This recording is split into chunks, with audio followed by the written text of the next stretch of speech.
Welcome back, everyone. This week I went again back to the hardware store and grabbed more of these $1 LED bulbs, mostly frosted ones. I did get another clear one though. And they also had a 4-inch recessed can retrofit kit, which I wasn't expecting to be $1, but it was on the dollar shelf, so I asked the person, and sure enough it was $1 as well. So I ended up dropping, I think in the course of the week I've probably spent about $10 on these $1 light bulbs, but the nice thing is they're, as far as I can tell, they're very good quality bulbs, and they're so cheap, there's no reason why not to stock up on them while I can. I also found one of these sockets at the hardware store, and I was intrigued by it just by how simple it is. I've got one here. This is an older one, and pretty much you unscrew the top, and you can see there's those two barbs, and pretty much you just put the two wires through and it just bites into the wire, and you have an electrical connection. And these things are Leviton 167, I believe that's the name of this kind of socket. And as I learned when I was showing them to someone, they're also known as used car lot light holders, because apparently, I guess in New York and stuff, they would use these to light used car lots. So I bought this one right here. It was, I think, like $2. And then these other two are from an old greenhouse that got, I think, taken down or something.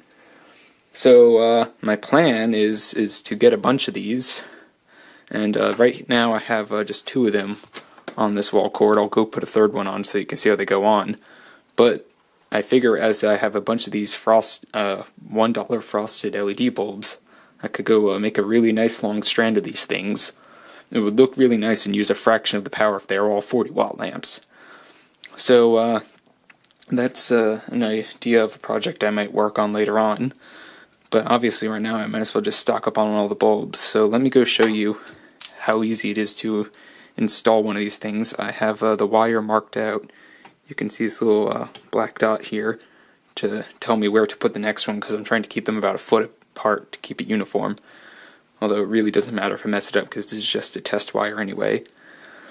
But let me go put this one on. So you take off this metal hook. Just pops right off.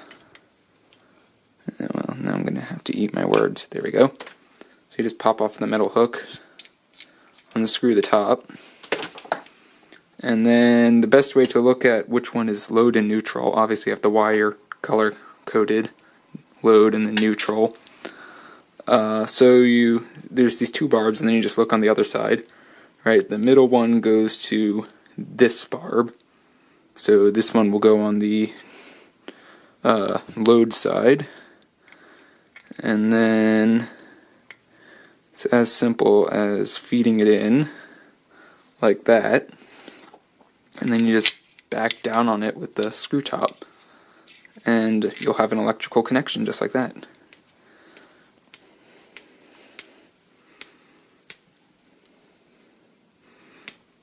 And that should be tight enough. One thing that's interesting is these old ones, I think they're from about the 80s, are made in the USA. The new one's made in Mexico, but they're pretty much identical in terms of how they look. Obviously these old ones are a bit chalky, and that's just due to weathering. They've been around a while. But yeah, they're really neat sockets. I have a couple more on the way, just because I like them. They're really simple, and I appreciate that. So now I've got 3 of these things, so I guess I'll just grab 3 of these bulbs and throw them in.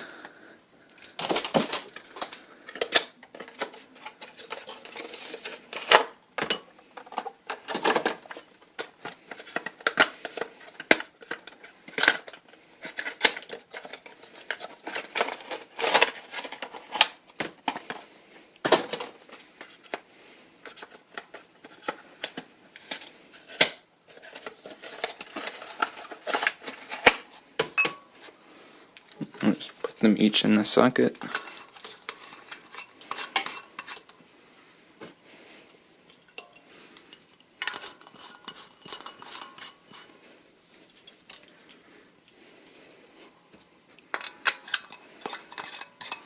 And then I've just got the ends of this wire nutted off. I should have balanced it better. The lengths are all messed up. Maybe I'll put the cord on this end and flip it around, but it doesn't really matter. This is all just for testing. So now let's pan over a bit to the outlet. There we go. And let's hope this works.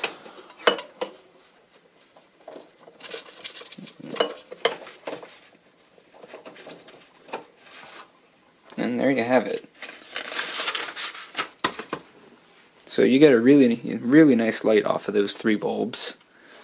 Obviously, I guess it would be equivalent to running about 3 45-watt bulbs, because like I said, these LED bulbs are a bit on the bright side. But yeah, it's a really nice light. In fact, if anything, they're a bit on the bright side. But I view it as, let's say you have, let's say a nice-sized patio or something. You could string a bunch of these. These sockets are weatherproof. I'm sure these bulbs are too. I can't imagine they're not.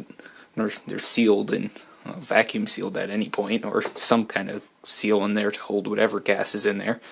So I can't imagine why you couldn't just hang these outside and use them for a nice, I don't know what you call it. I guess it would be functional lighting more than ambient lighting, just because of the amount of light you're going to get. But you could put whatever bulbs you want in here. I mean, you could put party bulbs. I mean, if you wanted to, you could probably come up with some obscure way to rig up multiple HID ballasts or something. I don't know. But these sockets are rated for 660 watts and 250 volts. So there's really nothing you can't put in here. That is in terms of like regular bulbs. So now let's just quickly take a look at this recessed can light. I grabbed it just because it was $1 and it claims to be a 65-watt equivalent. Sadly, they don't have any. They used to have, I think, 80-watt equivalent kits, but they ran out. I should have grabbed it. But so yeah, you open it up. I've got a save the environment spiel in here. I guess they feel like if you're looking at the box just to consider being eco-friendly, maybe they'll sell you on being eco-friendly. Although I think the best way they could do it is just say how good their light is. But so here's the LED retrofit part. And if you ask me, it's not the best looking thing just because it kind of looks like just one solid white piece of plastic. The LED's obviously in there somewhere. But I don't know. It's got this thing that they're calling a pigtail in the box right here, right? And then of course instructions are falling everywhere, but who needs those? So this thing will go into your socket, and then you connect the two. So I've got a light socket here. I guess if I wanted to be clever, I could put it into the multi-strand I just showed, but enough of that. So now it's plugged in. Probably should have. Let's see, and then there we go. So you can't really see where the LEDs are back in there. If they ever restock these things, I got the last one. I might grab one just to rip it apart and see what kind of LED they're using in there. I remember seeing a video, I believe BigClive.com had it, where it was one of those next-gen, as he called it, LED filament bulbs, and it was one of those discs with the cob material. And I'm wondering if it's the same sort of thing here. But yeah, unlike the bulbs, which claim to be 2700K, and if you ask me, are a bit closer to 3000K, this one says 3000K, and I'd say it's pretty close to 3000K. Maybe slightly cooler, but it's a very nice, bright light. I've got what would it be? I've got two 60-watt bulbs on either side of this for providing enough light for filming, and this is clearly making itself visible, so definitely 65-watt equivalent. Like I said, I think a lot of these are brighter when you first buy them, just because they have to account for down rating over time. But yeah, that's what I found, and thank you very much for watching this video. I guess I'll see you in the next one.